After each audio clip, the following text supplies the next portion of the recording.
Hello and welcome back to the weekly breakdown. It's a couple of days late this week, so I thought we've got a midweek game. I'll do the Coventry game, Sheff United game, and all the other news rounded up today. Let's start with the Coventry game, shall we? Just quickly, 3-0 up, in control. I didn't fully see the game. I was out playing myself, but I saw the second half or most of it, where after 70 minutes, we basically fell apart. I don't know how it happens. I don't really know what to say. You've probably listened to a million other things about it. It's United all over, innit? We don't control games. We can't shut games down. We take leads. We concede a goal. We lose the plot. We end up running around like headless chickens. We don't keep the ball, And there was a lot of talk about the substitutions and what Eric Ten Hag did in the Coventry game. But we're 3-0 up versus a championship team at Wembley in an FA Cup semi-final, and he brings Garnacho and Maino off, two kids, and brings two established players on who you think are going to keep the ball and just shut the game down. I can't. And as you know, if you've ever watched any of my videos before, I'm no Eric Ten Hag in fanboy. In fact, I'm pretty much the opposite. But I don't think you can blame him for them subs. It's 3-0 at Wembley in a semi-final versus a championship team. You take the two young lads off to save the legs for the rest of the season. They've played a lot of games. You do not expect the team to fall apart. And I know Bruno's getting loads of praise for the game last night in Sheff United, but I put that on Bruno Fernandes on Sunday. He is the captain, our so-called most technical player. Why is he allowing that to happen on the pitch? Why is he still booting the ball forward to the likes of frigging Hoyland and whoever else was up top when we're 3-0 up or even 3-1, 3-2? Why are we not just keeping the ball? It's like, oh yeah, we're 3-0 up. It's like kids' football. They don't actually understand what's going on in the game. Like, oh yeah, we're 4-0 up. We'll just keep trying to score and trying to score and trying to score. We won't do anything to shut the game down. Especially after you concede one, you just don't let them have another chance. And we absolutely fall apart. Go to extra time, get lucky with the offside, and win on penalties. Then you've got all the fallout about Anthony shouting at the frigging Coventry players and all that lot. I don't honestly care about that. And who cares? He's 40 in it. The emotions run high. He's probably been chirped in the ear all game, and he's gone and had a go back. Big deal. Happens every week on a Sunday League pitch. Why can't it happen in the Premier League? Couldn't not care less about that. And then we get on. The real big thing for me is I think some of Eric Ten Hag's comments after that Coventry game and the way he's like saying it's an achievement. It is an achievement to get to two FA Cup finals in a row. Fine. But it is also embarrassing the way we've got there. And he's saying that someone's like the other day in the Sheff United press conference saying that's why he's been a great manager for 10 years. He gets the best out of this current squad. There's no way he's getting the best out of this squad. We all know the players are not good enough to win leagues and whatnot. But they are better than 8th. We've got the teams above us and in and around us like Brighton, West Ham, Newcastle. They haven't got better players, in my opinion. They've got players who work harder, listen to the manager, and play in a structure. And yes, I get it's not all on Ten Hag. He's got historic players there. They're overpaid. They don't work hard enough. Okay, yeah. So what should Eric Ten Hag do with them? Not play them. Rashford's still playing every week. Useless. Absolutely crap again in that Coventry game. You've got Garnacho at 19 playing, 34, 35 games in a row. He shouldn't be playing that many games. I said it on my last video. Garnacho's one of them players. He's like a flair player, and he runs at people. Garnacho is on a trajectory right now to become Rashford in 5 years, where he's played too many games when he's young, he gets burnt out, and he hasn't learned how to retain the ball. Because this might be controversial, but what do we all hate about Rashford apart from his work rate? That he don't pass, and he runs down blind alleys and loses the ball all the time.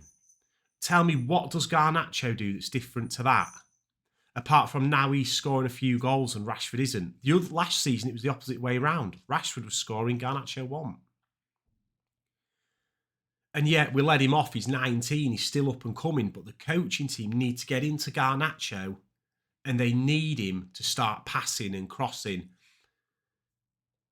We'll get on to the Sheff United game a bit last night.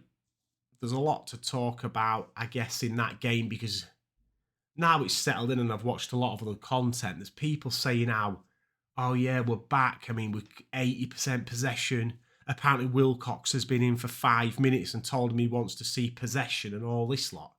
Well, so you're telling me Wilcox has gone in there, he's been literally in there 5 minutes, walked in that dressing room and gone, Bruno, stop hoofing it. If that has actually happened, that says all you need to know about Ten Hag. That his tactics are horrendous. If that has actually happened, then that is unbelievable. I don't believe it for a second. The reason why we've kept the ball yesterday is because we're against Sheff United. They are one of the worst Premier League teams that has ever been. They get battered 4-5-0 every week. Last weekend, was it 4-1 versus Burnley? The weekend before, Ahmed. We let them take the lead twice. There's all these people saying we controlled the game. We had loads of possession. We played intricate football, passed it around. Of course we did. It's Sheff United. Let's see him do it against Burnley. It'll be more on the front foot, more pressing. We probably still will beat Burnley, but they'll be better than Sheff United. Then who we got next? Newcastle, Arsenal, I think. Let's see him do what they did against Sheff United, against Newcastle and Arsenal. I can guarantee you, sat here right now, it will not happen.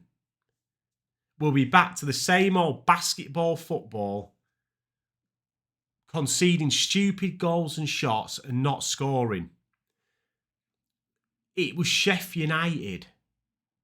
Of course we're going to control the game. I'm not having any of this crap that people are talking about, that Bruno's back.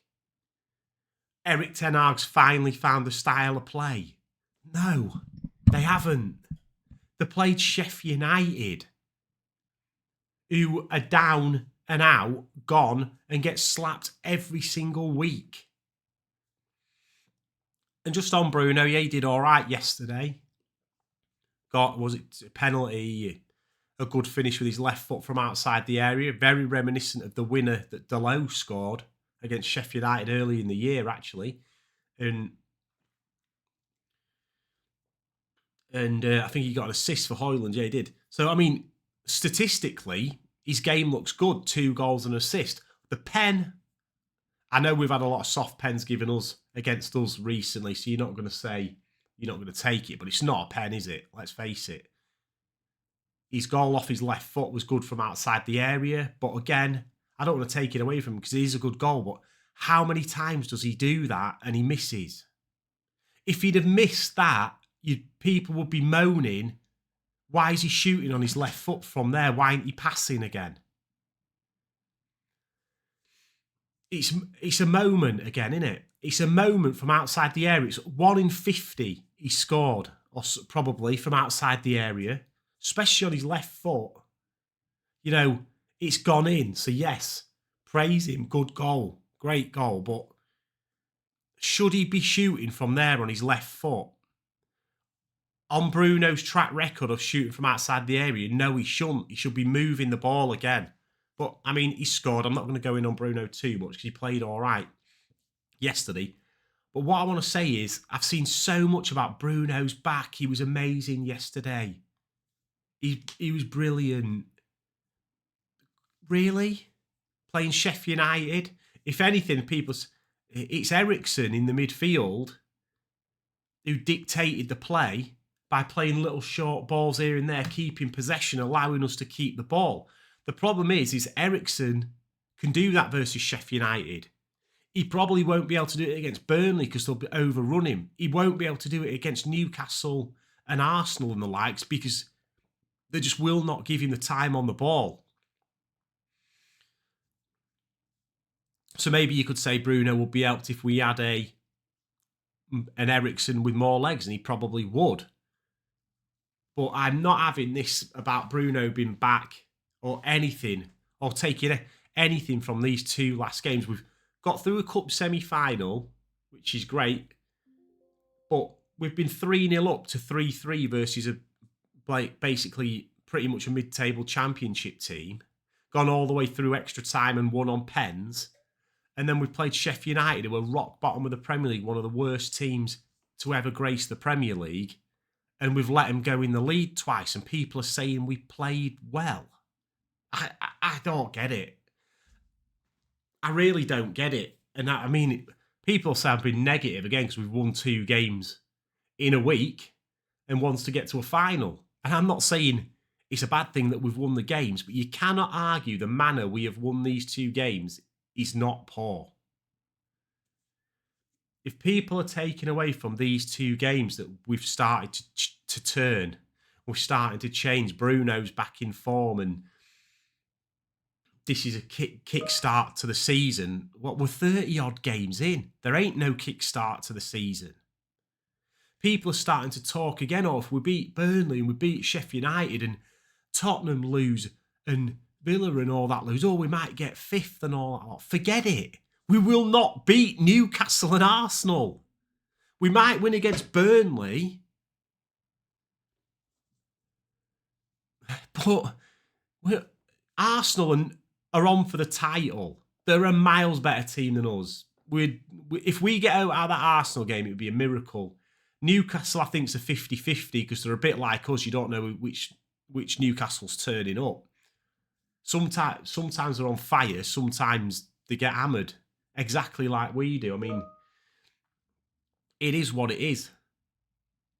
But yeah, I mean, I just wanted to talk about them 2 games with them being against 2 poor sides and people getting carried away that we've won them both. And don't get me wrong, I'm happy that we've won them both. I don't want us to lose. But you cannot argue that the manner we have won those 2 games versus extremely poor sides is not good at all. I mean, you can't excuse the Onana goal. It was poor, really poor. And the second goal for Sheff United, again, they get to the byline, they cut it back. Everyone's on top of Onana. He's on his own. How many times do we concede cutbacks? The real problem I have with the conceding cutbacks, and if you watch Man City, if you watch Liverpool and the Arsenal, the top sides, it's exactly the positions they work. They play it out wide, they're patient. The fullback makes that run to the byline, they slide it in, they cut it back, they score all the time. Why can't we do that? And I'll tell you why. It's because we have Garnacho and Rashford on the wings 90% of the time who don't pass. And not only that, we have Wan-Bissaka on one side as a fullback who's never going to overlap and do that. There's huge problems in that team still. We all know there needs to be a massive clear out. I'm not going to go into that now, but why can't we work those patterns where we keep the ball on the edge of the area, the fullback or the winger gets to the byline and we pull it back? And don't say because it's low block, it's this, that, it's the other low block. Man City do it every single week. Arsenal do it every week. Liverpool do it every week against low blocks. They get to the byline, they do cutbacks. And just touching on Garnacho and Rashford, because I was having a bit of a conversation with my mates again. I think Garnacho is obviously an extremely, extremely talented player. He's played 30-odd games for us this season. He's 19 years old. He shouldn't be playing that many games. I've already mentioned it. But he is on a trajectory at the minute to become another Rashford. And this is my reasons why. Put their games together, they're very similar. What do they both do? They run at defenders and they often lose the ball. They don't pass and they don't cross. If Garnacho wants to become a top player in this league, he needs to learn to pass the ball or to cross the ball. You cannot just keep running into the box and losing it. We all hammer Rashford for doing it, and rightly so. And I think Garnacho gets let off because he's a young lad with a lot of talent. But in 3 or 4 years' time, if he's still doing what he's doing now, where's the progression? It's something to keep an eye on with Garnacho. The only thing to me that separates him at the minute compared to Rashford is his work rate. Last year, if they were both in the team, the separation would be Rashford scoring loads of goals and Garnacho wasn't. If you look at them both as wingers, and this is maybe where we're going wrong, you should only maybe play one. Because they're both flair players who can do something in a moment and beat a man and fire a goal in. But one of the wings has to be a possession-based winger.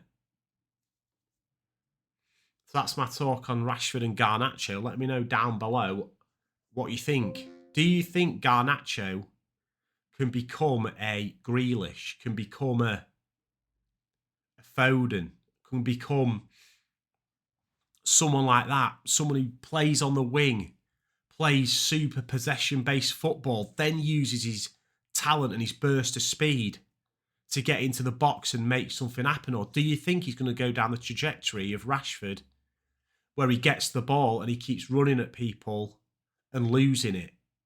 And eventually, if he carries on doing it, he will end up at Rashford Part 2. And it might be very harsh, but this is a message to him that he's never going to hear, and a message to the Man United coaching staff that they're never going to hear. Is it acceptable to let Garnacho at 19 just continually lose the ball? Or should he be being taught, if there's no space to run into, you don't run there. You keep hold of it, you cut inside, you make the pass inside, you go again. But that's enough on that. It's just a quick one today because the games were, although the Coventry one was entertaining and the Sheff United one was silly, we have won 2 games and they're against poor sides. What else can you say? So I'll see you on the next one, on the breakdown at the weekend, and peace.